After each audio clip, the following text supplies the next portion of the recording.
Bienvenue sur l'échiquier global. Aujourd'hui, nous allons explorer une affaire de trafic de drogue sans précédent qui a secoué les fondations de l'élite américaine. Récemment, la DEA Rocky Mountain a annoncé une saisie massive de plusieurs centaines de kilogrammes de méthamphétamine, tandis que le FBI a arrêté 18 individus dans le cadre d'une opération démantelant des réseaux de trafic violent, saisissant drogue et armes fantômes de type AR-15. Un de ces individus est considéré comme le plus grand distributeur de cocaïne au Canada. Mais l'histoire que nous allons vous raconter est bien plus complexe et terrifiante. Le moteur du yacht était encore chaud lorsque des plongeurs du FBI ont remonté un étui étanche. À l'intérieur, un enregistreur argenté, une carte d'identité de la faculté de Harvard et un projet d'immunité signé adressé à un juge de Washington. Puis, l'enregistrement audio a été diffusé. La docteure Elena Vance y murmurait une seule phrase. Si Alexander révèle la liste des capitaux à cet instant, la descente ne sera plus une simple opération côtière, mais quelque chose de bien plus sombre. Ce moment a marqué la fin d'une enquête de 14 mois. Pour comprendre comment nous en sommes arrivés là, nous devons remonter 72 heures en arrière. Les 122 kg de pilules et de poudre de fentanyl saisis dans cette affaire aurait pu produire la somme effarante de 6,9 millions de doses létales. À l'époque, le président Trump avait souligné l'engagement de son administration à protéger les vies américaines, mentionnant que le département de la justice, en collaboration avec le FBI et d'autres agences, avait déjà saisi des quantités records de stupéfiants, notamment de cocaïne. Il était 2h47 du matin dans le port de Boston, au Massachusetts. Le brouillard rampait bas sur les quais. Des gyrophares bleus clignotaient sur l'eau noire.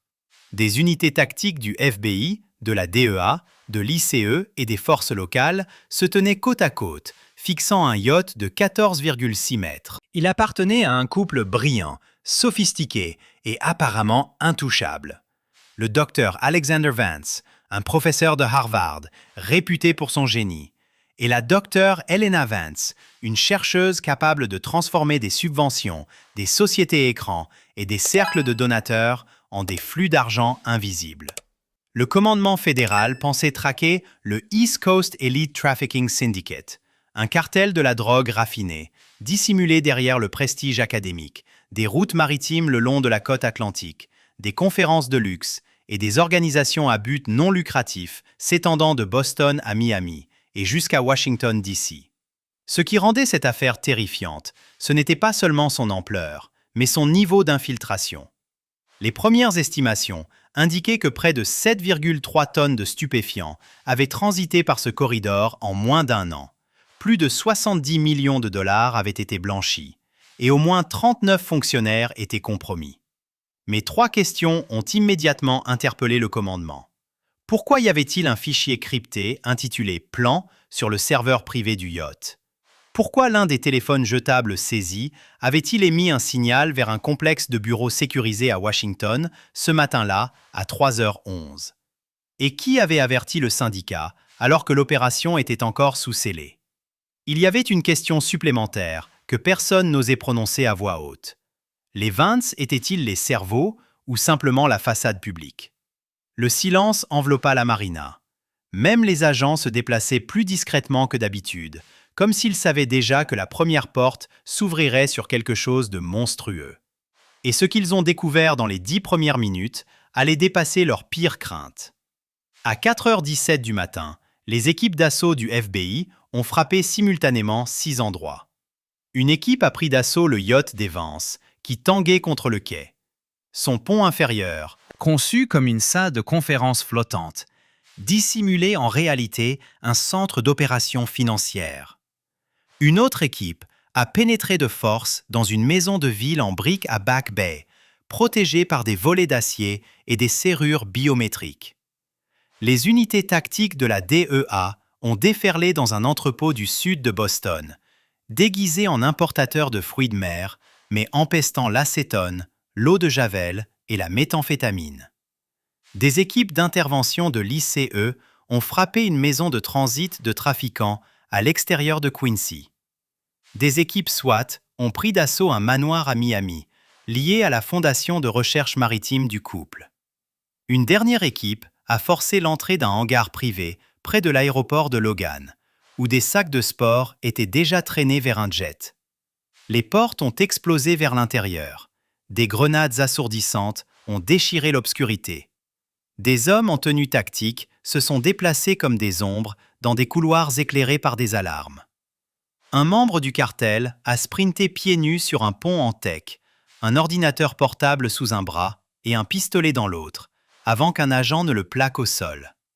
Dans le sud de Boston, 2 chimistes ont tenté de brûler des documents au-dessus d'un évier industriel, tandis qu'un autre assaillant coinçait un disque dur dans un broyeur.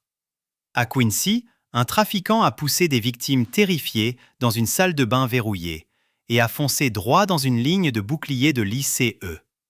Au hangar, les agents ont trouvé un pilote agenouillé à côté de 3 sacs de sport remplis d'argent, si serrés que les fermetures éclairs avaient cédé.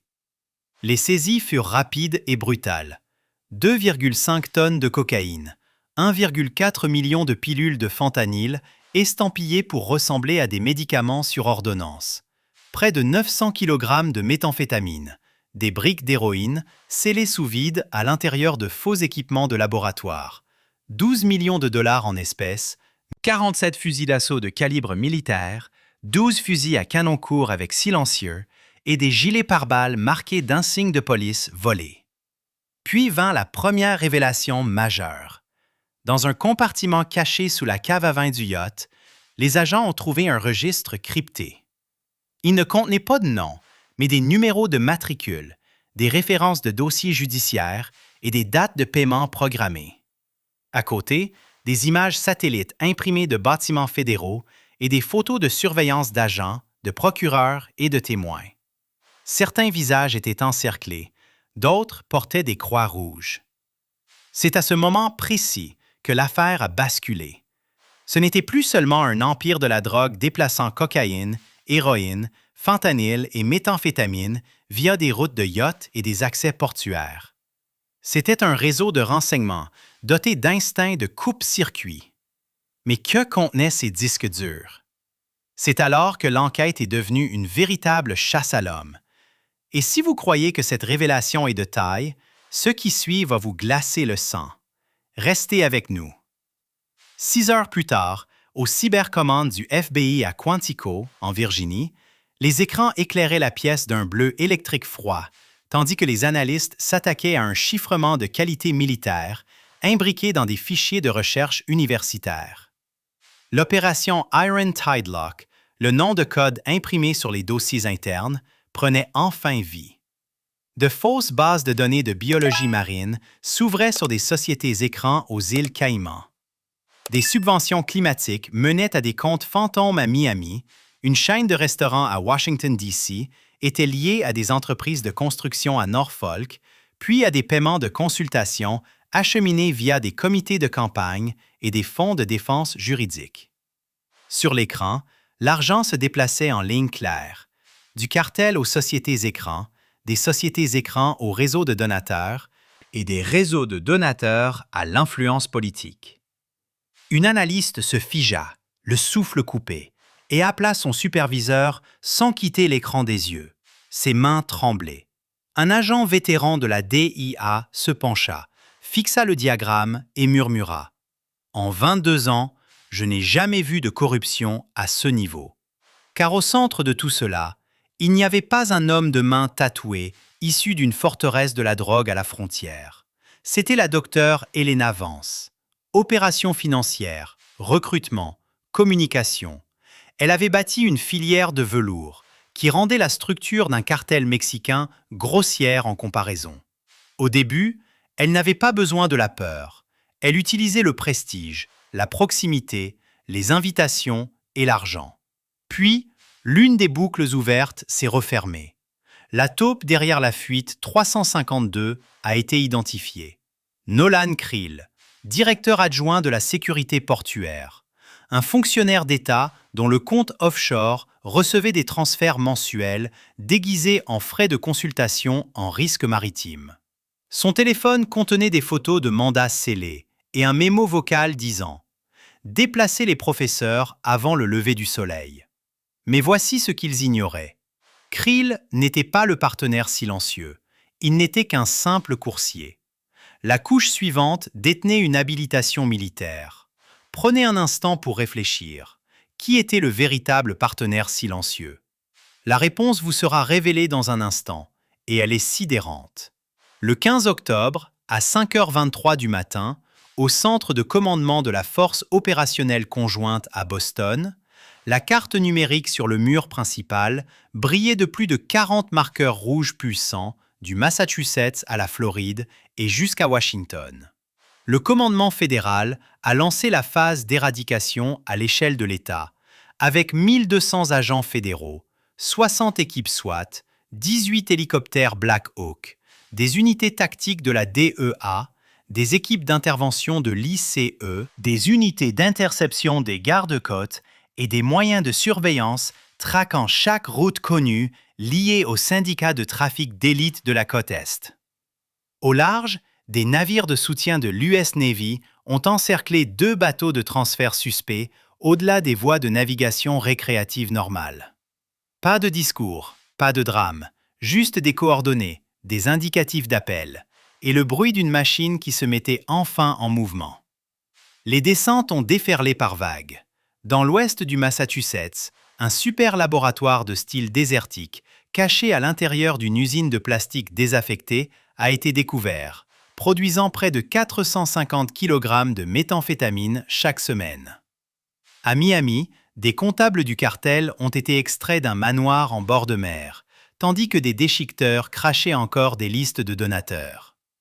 Le long du corridor atlantique, des schémas de tunnels ont fait surface, montrant des tunnels de drogue compacts sous des entrepôts de marina privés, conçus non seulement pour les migrants, mais aussi pour les stupéfiants, les armes et les transferts de registres. Une maison de trafiquants à Brockton a livré 47 victimes. Certaines parlaient à peine, d'autres étaient trop épuisées pour se tenir debout. Sur l'autoroute I-95, des convois de passeurs de migrants servaient également de corridors de drogue roulants, jusqu'à ce que les agents fédéraux les encerclent avec des véhicules blindés et en extraient 12 passeurs sous la menace d'armes. En fin d'après-midi, le bilan était stupéfiant, 7,6 tonnes de stupéfiants, 67 millions de dollars en espèces, accès crypto et actifs saisis, 340 arrestations, 89 armes à feu, 14 véhicules blindés. L'opération semblait être une victoire totale. Puis, le schéma s'est brisé. Un coursier de bas niveau, nommé Matteo Sora, menotté contre une fourgonnette de transport, observait des hélicoptères traverser le ciel matinal. Il a commencé à rire. Pas un rire nerveux, pas de soulagement. Un vrai rire. Un honnête détective de Boston, se tenant à proximité, a senti son estomac se nouer. À l'intérieur de la maison de secours, une victime a serré une couverture et posé une question à laquelle personne ne pouvait encore répondre. Les juges sont-ils aussi avec eux? Ce fut le point de basculement. Car pendant que le commandement célébrait, les analystes ont déchiffré le dernier serveur du yacht, et ce qu'ils ont découvert a fait passer les 14 mois précédents pour un simple échauffement. Le docteur Alexander Vance n'avait jamais été le cerveau. Il était un architecte, oui, mais seulement un cadre intermédiaire. La véritable conception appartenait à un cercle de supervision caché, appelé le Conseil du Méridien. Une couche de contrôle compartimentée qui reliait trafiquants, financiers, facilitateurs juridiques et initiés protégés. Et au sein de ce conseil se trouvait le partenaire silencieux, le général de brigade Marcus Vail, un agent de liaison du Pentagone ayant accès au planning logistique, au briefing de sécurité maritime et aux données de routage d'urgence. Le syndicat ne se contentait pas de déplacer des drogues, il construisait sa permanence.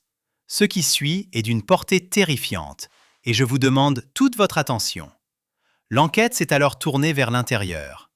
Les serveurs ont révélé un système au sein du système. 23 policiers, 7 agents des douanes et de l'immigration, 4 juges, 11 législateurs d'État, soit 39 fonctionnaires au total, tous recevant de l'argent, des faveurs, une protection contre le chantage ou des avancements de carrière par l'intermédiaire du Conseil du Méridien. Les paiements mensuels étaient déguisés en honoraires de consultants et en évaluation de sécurité. Les itinéraires de patrouille étaient falsifiés pour créer des corridors sûrs. Les inspections portuaires disparaissaient. Les plannings de raids étaient divulgués 48 heures à l'avance. Des témoins disparaissaient des calendriers avant de disparaître des rues. Un adjoint honnête a vu son propre sergent être emmené, menotté, et n'a pas pu lever les yeux. Un procureur a écouté un appel enregistré où un juge riait en discutant d'une clause de non-lieu en échange d'un allègement de dettes de campagne. Un superviseur vétéran du FBI s'est tenu devant une table remplie de badges, d'accréditation et de cartes d'accès aux tribunaux et a prononcé une phrase que personne dans cette pièce n'oublierait. Il ne s'agissait pas de quelques brebis galeuses, c'était un système parallèle, une seconde force, qui répondait au cartel et non à la Constitution. Puis, la seconde boucle ouverte s'est refermée. Le partenaire silencieux, avec habilitation militaire, a été confirmé par des journaux de marina synchronisés, des appels de conférences cryptés et une erreur fatale. Le général de brigade Veil avait utilisé une voie de transport sécurisée pour déplacer les dossiers des Vance la nuit même où le yacht avait quitté Boston. Il n'avait pas protégé le syndicat de l'extérieur. Il avait aidé à redessiner la manière dont il fonctionnait. Et pourtant, même à ce moment-là, il pensait avoir atteint le fond. Le 22 octobre, le récit semblait complet. Le docteur Alexander Vance arrêté, la docteure Helena Vance en détention fédérale après avoir tenté de fuir par Miami sous une fausse identité.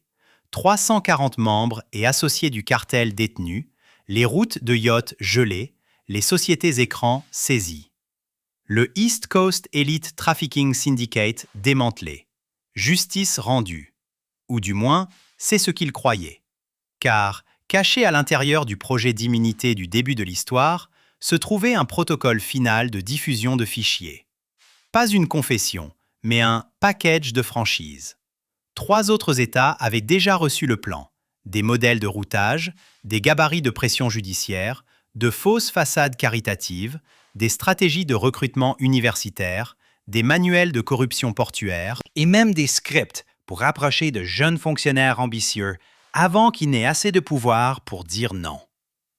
Le réseau n'avait pas simplement infiltré le système, il avait enseigné aux autres comment le copier. En démanteler un, c'était exposer le design pour les 3 suivants. La prise de conscience fut glaçante. Ce syndicat pouvait déplacer 3,8 tonnes de stupéfiants par semaine dans 11 États sans déclencher une seule alerte, en utilisant de faux permis agricoles, des inspecteurs portuaires compromis, des stations de pesage mystérieusement en maintenance et des corridors de passeurs de migrants qui servaient également d'artères pour le fentanyl. C'est pourquoi la fausse fin s'est effondrée. Les arrestations importaient, les saisies importaient, mais le modèle, lui, avait survécu. Maintenant, prenez du recul et ressentez le véritable coup. Dans ce seul État fictif, 2400 décès par overdose ont été enregistrés l'année dernière, et les enquêteurs estimaient que 61% d'entre eux impliquaient du fentanyl lié à ce réseau. 89 victimes de trafic ont été secourues, mais plus de 200 étaient toujours portées disparues dans le corridor plus large. Une mère a brandi la photo de son fils de 19 ans, mort d'une pilule contrefaite qu'il croyait sûre. Un survivant de la maison de transit a déclaré que le silence faisait presque aussi mal que la violence, car toutes les personnes importantes semblaient toujours savoir, et personne n'avait arrêté cela. Même les policiers honnêtes sont restés à contempler l'épave, sachant que la confiance prend des années à se construire, et qu'une seule chaîne corrompue suffit à la détruire. Ce n'est pas seulement une histoire de crime, c'est un avertissement sur l'ambition sans conscience, le prestige sans examen minutieux, et des systèmes si raffinés qu'ils peuvent dissimuler un cartel de la drogue derrière des dîners de donateurs et des applaudissements académiques. Le pouvoir n'arrive pas toujours avec des coups de feu. Parfois, il arrive avec des accréditations, des poignées de main et un yacht glissant discrètement hors du port de Boston. Cette histoire, elle se connecte à quelque chose d'encore plus grand au large des côtes de Virginie, où un consortium maritime privé aurait pu déplacer bien plus que des stupéfiants. Cette nouvelle révélation sera le sujet de notre prochaine exploration.